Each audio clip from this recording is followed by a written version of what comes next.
नमस्कार विद्यार्थी मित्रांनो, आज आपण एक नवीन पॉईंट डिस्कस करणार आहोत।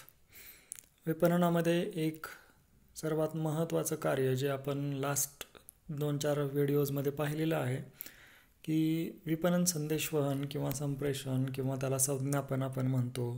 हे विपणन संज्ञापन जे आहे, या विपणन संज्ञापनामध्ये कोणकोणत्या गोष्टींचा समावेश होतो, तर आपण लास्ट व्हिडिओजमध्ये पाहिलेलं आहे की कोणकोणत्या गोष्टींचा समावेश होतो। मग त्यामध्ये समाजाला काय फायदे होतात, ग्राहकांना काय फायदे होतात, उत्पादकांना काय फायदे होतात, हे आपण पाहिलेलं आहे। आज आपण एक नवीन पॉईंट त्याच्यातलाच घेत आहोत, ते म्हणजे विपणन संदेशवहन किंवा संप्रेषण किंवा संज्ञापन मिश्र म्हणजे काय। तर विपणन संप्रेषण हे वैशिष्ट्यपूर्ण मिश्र आहे असं आपल्याला म्हणता येऊ शकतं। यामध्ये जाहिरात, वैयक्तिक विक्री, विक्रयवृद्धी, जनसंपर्क तसंच थेट विपणन यांचा देखील समावेश केला जात असतो। आणि जाहिरातीची उद्दिष्ट पूर्ण करण्यासाठी 2 किंवा अधिक घटकांचा यामध्ये उपयोग केला जातो। म्हणजे एकच याच्यातलं एखादच घटक वापरण्यापेक्षा एकापेक्षा जास्त किंवा 2 किंवा 2 पेक्षा जास्त घटकांचा जर तुम्ही वापर करत असाल तर त्याला काय म्हटलं जातं, विपणन संज्ञापन किंवा विपणन संदेशवहन मिश्र असं म्हटलं जातं। मग विद्यार्थी मित्रांनो, विपणन संदेशवहन मिश्र याची आपल्याला एक व्याख्या देण्यात आलेली आहे।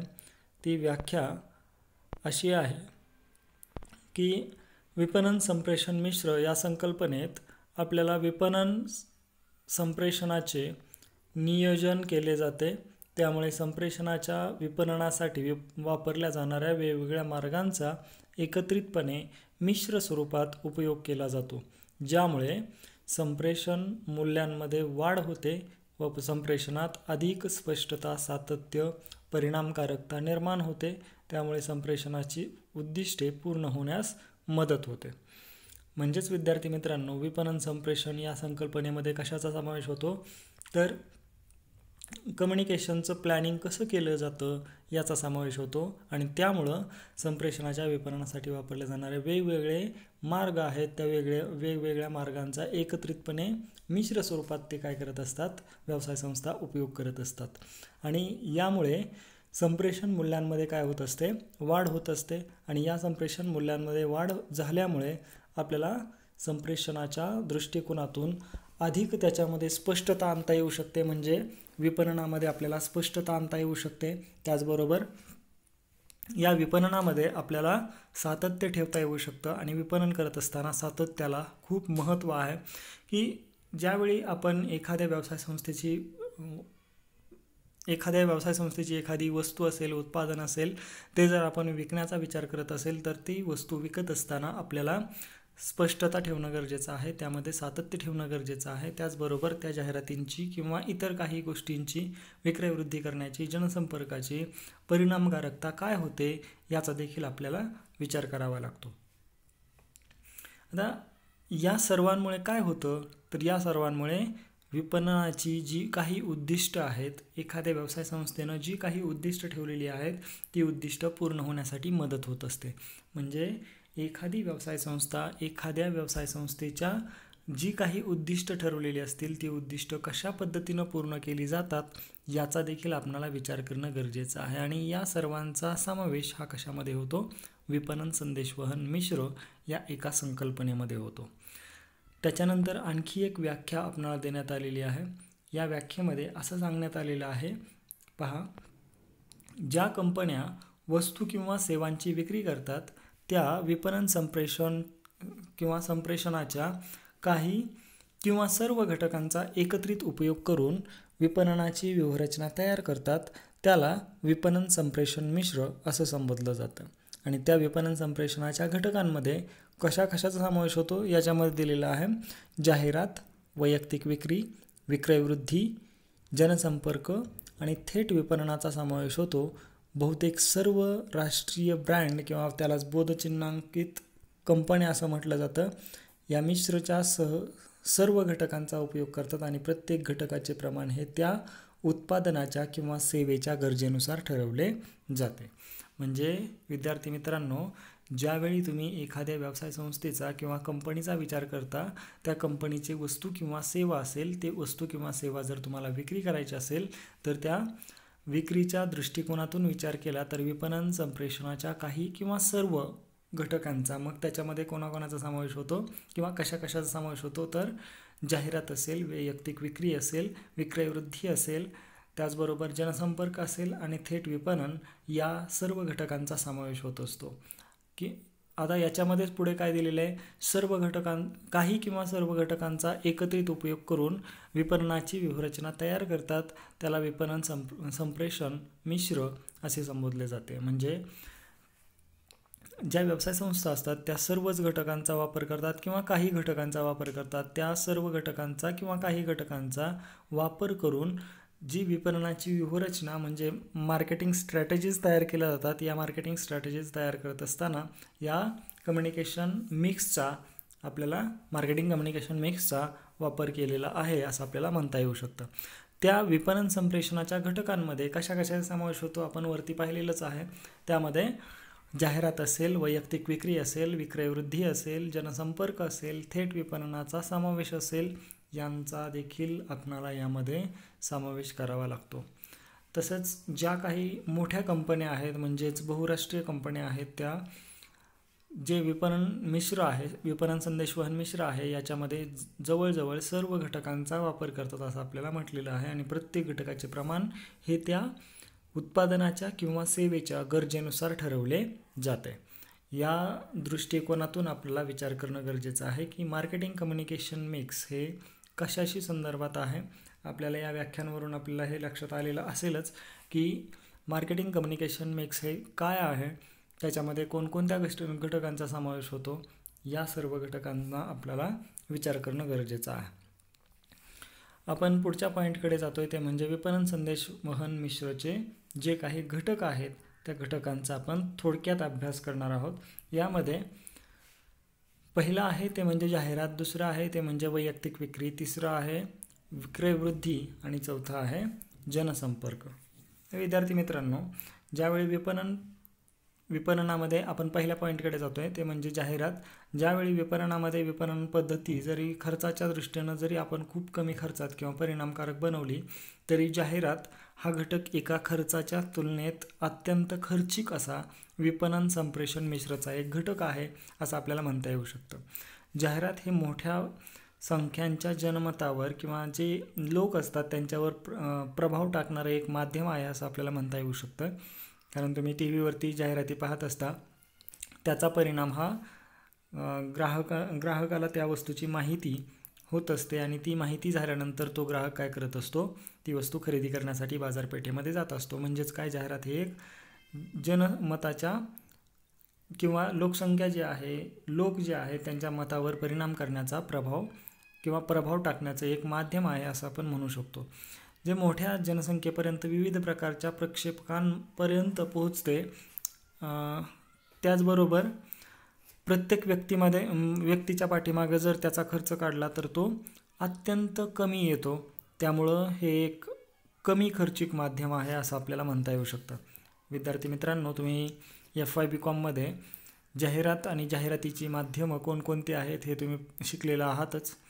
तरीही मी पुन्हा एकदा याच्या दृष्टिकोनातून म्हणजे तुम्हाला मार्केटिंग मॅनेजमेंटच्या दृष्टिकोनातून जाहिरात आणि जाहिरातीला असणारं महत्त्व काय आहे, त्याचबरोबर वैयक्तिक विक्री असेल, विक्रयवृद्धी असेल, जनसंपर्क असेल, यांचा देखील तुम्हाला यावर्षी देखील अभ्यास करावयाचा आहे. मग ज्यावेळी एखादी व्यवसाय संस्था असेल त्या व्यवसाय संस्थेनं एखाद्या ठिकाणी असणारे जे सर्वात महत्त्वाचे घटक आहेत ते म्हणजे जाहिरात आणि जाहिरातीचा जर खर्च काढला प्रत्येक व्यक्तीच्या पाठीमागं तर तो खूप अत्यल्प असतो असं आपल्याला म्हणता येऊ शकतं. जाहिरातीचा संदेश हा मोठा असेल किंवा छोटा असेल, राष्ट्रीय स्तरावरती असेल किंवा स्थानिक स्तरावरती असेल, त्याचबरोबर वस्तूबद्दल नेमकी माहिती देणारा असेल किंवा बोधचिन्ह लोकप्रिय करणारे अशी जाहिरात असेल, हा नेहमी विपणन संप्रेषण मिश्रचा एक महत्त्वाचा घटक म्हणून काम करत असतो. म्हणजे जाहिरात हा घटक हा विपणन संदेशवहन मिश्रचा एक सर्वात महत्त्वाचा घटक आहे म्हणून आपल्याला संबोधता येऊ शकतं. त्याच्यानंतर आपण दुसऱ्या पॉईंटकडे जातो आहे, ते म्हणजे वैयक्तिक विक्री. आता वैयक्तिक विक्री हा देखील विपणन संप्रेषण मिश्रचा अतिशय खर्चिक घटक आहे असं आपल्याला म्हणता येऊ शकतं.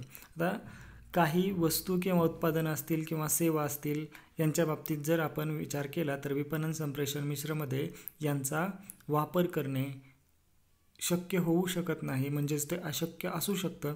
तर अन्य काही उत्पादनं असतील, किरकोळ विक्री हे पारंपरिक पद्धतीमधील एक पद्धत आपल्याला संबोधता येऊ शकते किंवा समजून घेता येऊ शकते. याच्यामध्ये विपणन संप्रेषण मिश्रामध्ये आणखी एक महत्त्वाचा घटक तो म्हणजे वैयक्तिक विक्री ही प्रभावीपणे करणे.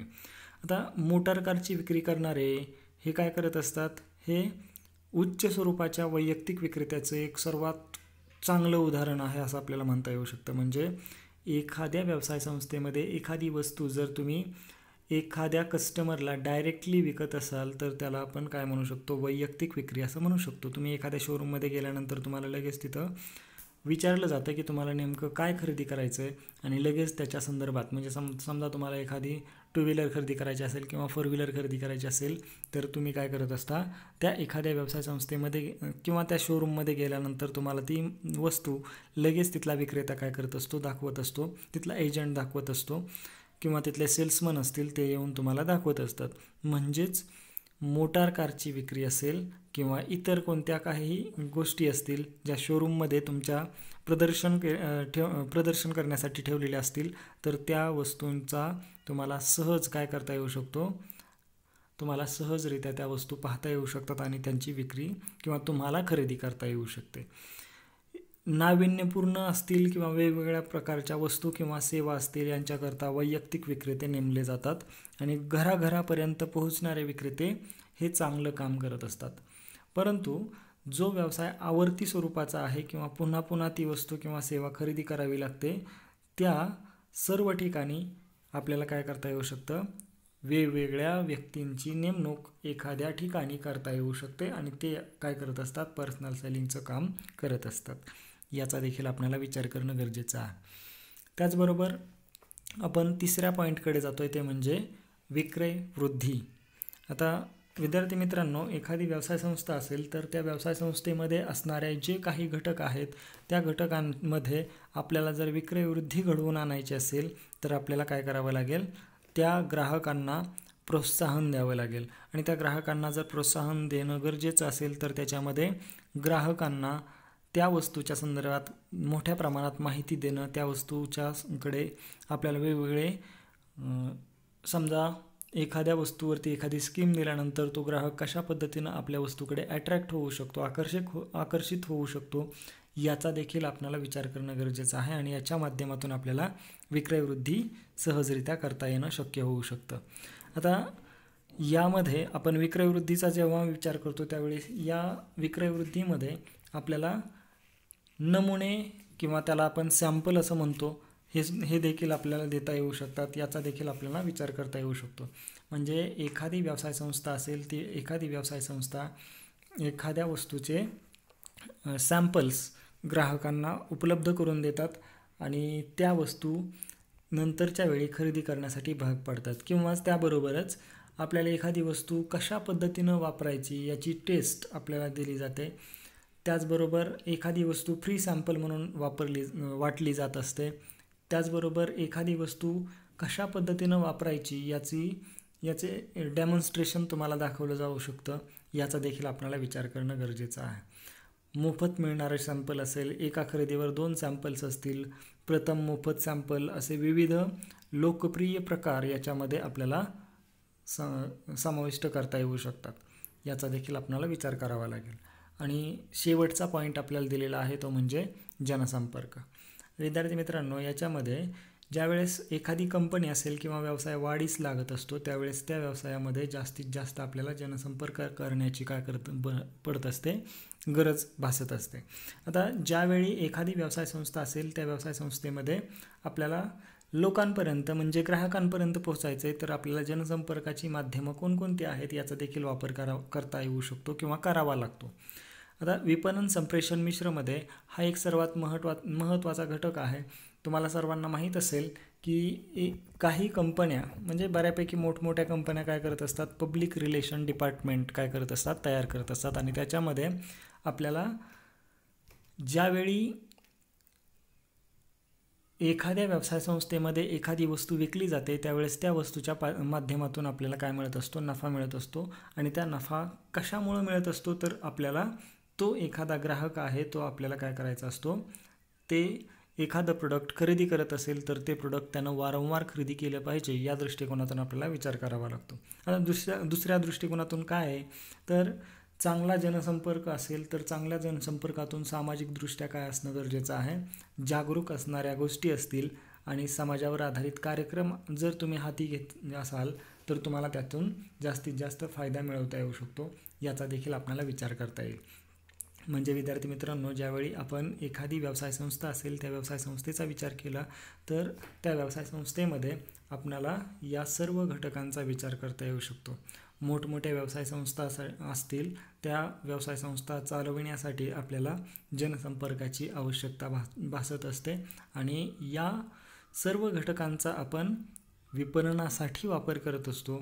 या सर्व घटकांचा वापर आपण विपणनासाठी केले तर आपल्याला या सर्व म्हणजे चारही घटकांचा, जाहिरात असेल, वैयक्तिक विक्री असेल, विक्रयवृद्धी असेल, जनसंपर्क असेल, याच्या माध्यमातून आपल्याला एखाद्या व्यवसाय संस्थेची वृद्धी करता येऊ शकते किंवा त्या व्यवसाय संस्थेचा विकास तुम्हाला करता येऊ शकतो. म्हणजे व्यवसाय संस्थेचा विकास जर करावयाचा असेल तर तुम्हाला जाहिरात असेल, वैयक्तिक विक्री असेल, विक्रयवृद्धी असेल, जनसंपर्क असेल, या सर्व घटकांचा विचार करणं गरजेचं आहे. आता आपण पुढच्या व्हिडिओमध्ये पुढचा महत्त्वाचा एक पॉईंट आहे जो आपण हेच 2-3 पॉईंट आपण डिटेलमध्ये एक्सप्लेन करणार आहोत किंवा पाहणार आहोत, ते आपण पुढच्या व्हिडिओमध्ये पाहूया. थँक्यू.